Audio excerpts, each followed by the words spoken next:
Kemudian yang ketiga teman-teman, pentingnya dakwah. Kita harus menyampaikan. Tapi tidak boleh vonis. Orang ini kan sebenarnya ahli ibadah sudah bagus ya. Berhenti, jangan maksiat, itu boleh. Dakwah itu, penyampaian hati-hati, nggak boleh. Dan seterusnya kita ingatkan. Itu nggak ada masalah. Tapi tidak boleh memvonis. Karena orang ini memvonis teman-teman. Orang ini vonis.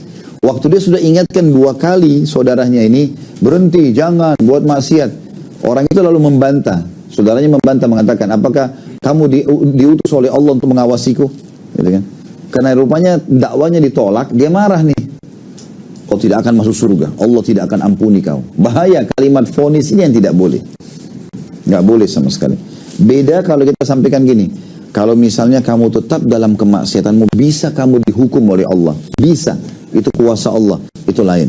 Tapi kalau kita vonis, kamu ini ahli neraka, kamu ini kafir, kamu ini begini. Sementara tidak ada indikasi itu, gitu. Makanya tidak boleh teman-teman sekalian. Ya.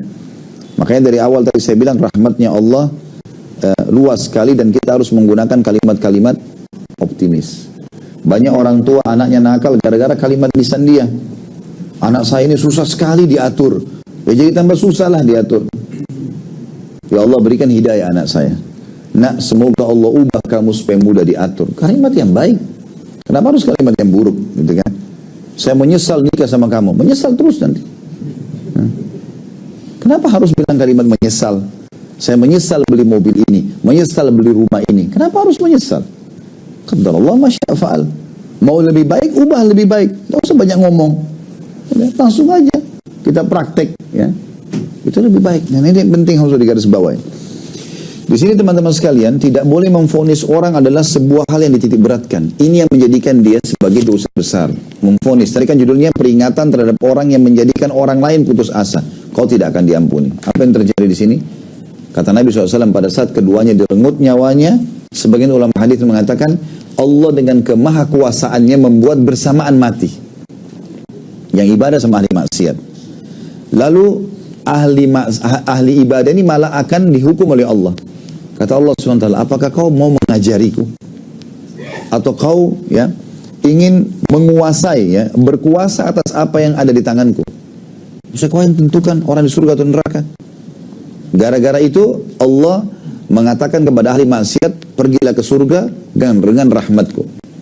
Dan dikatakan kepada ahli ibadah, karena fonisannya tadi, pergilah ke neraka. Bawa ini orang ke neraka, dihukum. Gitu kan? Jadi kita nggak boleh memfonis orang.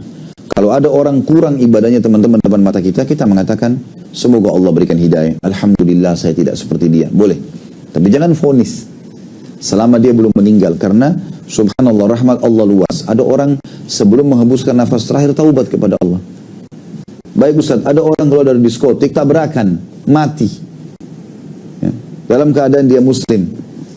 Apa dia masuk neraka atau surga? Kuasa rahmat Allah. Saya tidak bisa vonis di surga atau neraka. Tapi perbuatan dia salah pada saat dia ke diskotik. Tapi tidak boleh kita vonis. Karena dia masih muslim kan. Kalau mereka dalam keadaan kafir beda. Tapi dia dalam keadaan muslim. Mungkin detik-detik sebelum tabrakan dia taubat. Dari mana kita tahu? Mungkin lagi setir mobil dia nangis. Dia taubat kepada Allah. Lalu Allah maafkan. Dari mana kita tahu? Malah berbahaya kita kalau vonis dia.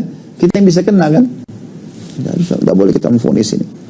Sekali lagi kembali kepada kalimat optimis dan kalimat yang baik. Semoga Allah berikan hidayah. Semoga Allah mudahkan. Semoga Allah begini.